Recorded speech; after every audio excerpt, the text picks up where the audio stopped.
Dance చేసే dance మాస్టర్లు మనకొద్దు, drama యాక్టర్లు మనకొద్దు. ప్రజలకు నిజాయితీగా పనిచేసే వ్యక్తులు కావాలి. తమ్ముళ్ళు నన్ను కూడా విమర్శిస్తాడు. అంటే నేను 14 సంవత్సరాలు ముఖ్యమంత్రి ఉంటే ఈ రోజు రేపు ఉందని కూడా ఆలోచించకుండా అక్కడ సైకో చెప్పాడు, ఈ సైకో ఎగరతాడు. ఎగరతావు నాకు తెలుసు.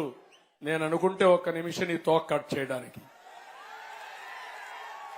ఒళ్ళు దగ్గర పెట్టుకో, తమాషా ఆడద్దు. రాజకీయాలంటే ప్రజలకు సేవ చేయడం గాని నోరు బారేసుకోవడం కాదు.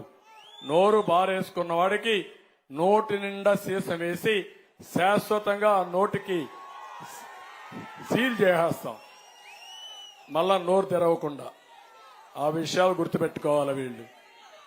నన్ను మా మంచితనాన్ని చూశారు కానీ మంచితనం అయిన తర్వాత నిన్న కూడా మీరు చూశారు, ఒరిజినల్ గా గొడ్డలితో బాబాయిని చంపి మన మీద పెట్టారు. ఆ తర్వాత కోడికత్తి డ్రామా వేసి మనమే ఆ కోడికత్తితో ఆయన పొడి చేయబోయామంట. ఇప్పుడు గులకరాయితో ఆయన హత్యా ప్రయత్నం చేశామంట. మన మీద రాళ్లేస్తారు, మంది మాత్రం ప్రాణం కాదు, ఎక్కడ పోయినా దాడి చేస్తారు. ఆయనంట తెలుగు జాతికి ప్రతిబింబం అంట. మేమంతా ప్రతిబింబాలు కాదు, తెలుగు జాతికి చీడ పొరుగు. చీడ పొరుగు ఏం చేస్తాం మనం? మందు కొడతామా లేదా? వదిలించుకుంటామా లేదా?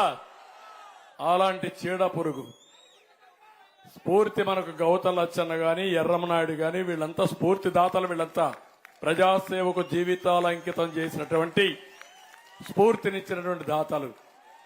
ఇప్పుడు వీళ్ళంటి వాళ్ళు చూసి ఈ రోజు కూడా మాట్లాడుతున్నా. నేను అడిగాను, ఒక మాట అడుగుతున్నా మీ తమ్ముళ్ళు, అది డ్రామా కాదు, ఓకే నేను కూడా ఒప్పుకున్నా. రాయో ఏదో వచ్చింది పడ్డది, ఉండాలి కదా, ఉండాలి కదా, నా వస్తువు ఉండాలి కదా. ఇప్పుడు మీరు ఒక రాయి వేశారు, ఇక్కడ పడుతుంది, వచ్చి పడాలి కదా. ఇక్కడ పడకపోతే ఆడికైనా పోయి పడాలి కదా. వస్తానే కొట్టేసి మాయమైపోతుందా? ఏం తమ్ముడు మాయమైపోతున్నానని అడుగుతున్నా మిమ్మల్ని అందరినీ.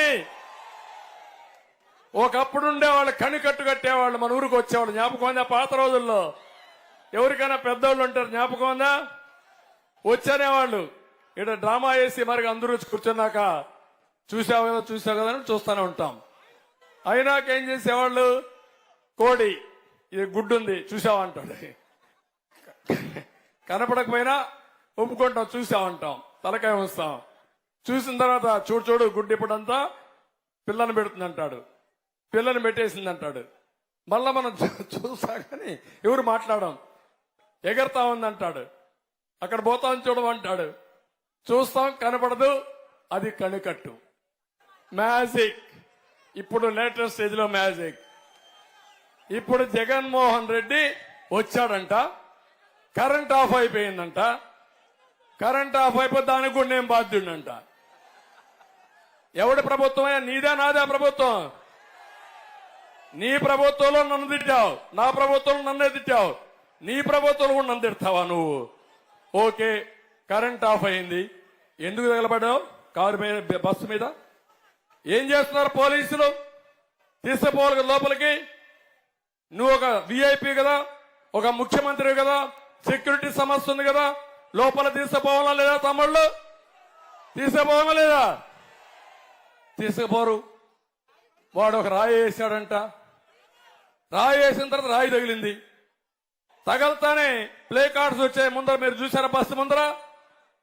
నా మీద రాస్తూ 5 నిమిషాల్లో ప్లే కార్డ్స్ బస్సు ముందర ఉన్న ధర్నా. డ్రామా కాకపోతే ఏంటే? డ్రామా మాస్టరు, నీ డ్రామా కథలు అయిపోయినాయి, ప్రజలకు తెలిసిపోయింది, ఇంకా నో మోర్ డ్రామా. నీ డ్రామా నమ్మరు, ఆ విషయం నువ్వు గుర్తుపెట్టుకోమని హెచ్చరిస్తున్నా. ఈ డ్రామా కంపెనీలు డ్రామాలు మానేయాలి, ప్రజా సమస్యలపైన పోరాడు. నేనన్నాను ఈరోజు, నువ్వు ఎంత ఇచ్చావో ఎంత బొక్కావో లెక్క ఏమన్నాను, లెక్క తీస్తాను. దానికి సమాధానం చెప్పమంటే ఎప్పుడో 5 ఏళ్లకు ముందు ఇటు చేశావు, మీ తాతయ్య మారి చేశాడు, మీ ముత్తాతయ్య మారి చేసి ఎవడికి కావాలవి? అయిపోయింది. 2019 నాకు ఓటేయలేదు. ఎందుకు వేయలేదు? ఆయన చెప్పిన మాట నమ్మారు. ముద్దులు పెట్టాడు, నెత్తిన చేయి పెట్టాడు, బుగ్గల్ని విరాడు, ఐస్ అయిపోయారు, ఓటేశారు. తర్వాత పిడిగుద్దులే గుద్దులు జరిగాయి. ఇప్పుడు ప్రజల్లో బాధుడే అయిపోయింది. ఇప్పుడు ప్రజల్లో కోపంలో ఉన్నారు. ఇప్పుడు మళ్ళా కొత్త నాటకాలకి కొత్త డ్రామాలకి తెర తీశాడు. అవునా కాదా అని అడుగుతున్నా. నేను కూడా ఖండించాను. ఎప్పుడన్నా నా మీద రాయేసి నువ్వు ఖండించావా? నువ్వేంటయ్యా నేను అడుగుతున్నా? నువ్వు పెద్ద గొప్ప నాయకుడివా? మీ నాయన కంటే ముందు నేను ముఖ్యమంత్రిని, గుర్తుపెట్టుకో. సమైక్య ఆంధ్రప్రదేశ్లో, ఈ దేశంలో కేంద్రంలో ప్రభుత్వాలు ఏర్పాటు చేయడంలో నేను ముందుండే వ్యక్తిని. నేను తప్పు పట్టడం లేదు. వచ్చింది నీకు అవకాశం వచ్చిన తర్వాత దాన్ని దుర్వినియోగం చేస్తూ పెద్ద చిన్న లెక్క లేకుండా ప్రతి ఒక్కరిని ఇష్టానుసారంగా మాట్లాడి ఒక పేటీఎం బ్యాచ్ ని పెట్టుకొని విపరీతంగా పవన్ కళ్యాణ్ వస్తే నోరు బారేస్తారు. ఈ రోజు కూడా ఒక వ్యక్తి మాట్లాడుతున్నాడు, పిఠాపురంలో ఓడిస్తారంట, మేము ఇన్ని పులివెందల్లో ఓడించలేం అంటే ఆంబోతుల మారిగా అరుస్తారు, ఇష్టానుసారంగా మాట్లాడతారు. అంటే వీళ్ళ మాటలకు భయపడి మేము పారిపోతే ఇక్కడే ప్రజానీకం బానిసలుగా వీళ్ళకి బతకాలి. వాళ్ళు వేసే ఎంగులు మెతుకులు మీరు తిని నోరెత్తకుండా మీ జీవితాంతం బాధపడుతూ మీరు ఏం అడగకుండా డబ్బులు ఇమ్మంటే డబ్బులు ఇవ్వాలా, ఓటేయమంటే ఓటేయాలా. రేపు మనుషులకు రక్షణ లేదు, ఆడబిడ్డలకు శీలానికి రక్షణ లేదు. గంజాయి బ్యాచ్ వస్తుంది, గంజాయి తాగినోడికి తల్లి పెళ్ళాం వ్యత్యాసం తెలియదు.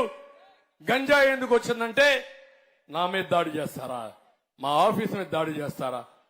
అంత కొవ్వెక్కిపోయిందా మీకు? అందుకే ఆ కొవ్వు తగ్గించడానికి ఈ ఎన్నికలు. మిమ్మల్ని అందరినీ కోరుతున్నా, ఎంఆర్పీఎస్ కూడా తప్పకుండా కేటగరైజేషన్ కు తెలుగుదేశం పార్టీ కట్టుబడి ఉన్నాం, అవి కూడా చేస్తాం. మళ్లీ నేను చెప్తున్నా, అందరికీ న్యాయం చేసి మళ్లీ ఆంధ్రప్రదేశ్ రాష్ట్రాన్ని, తెలుగు జాతిని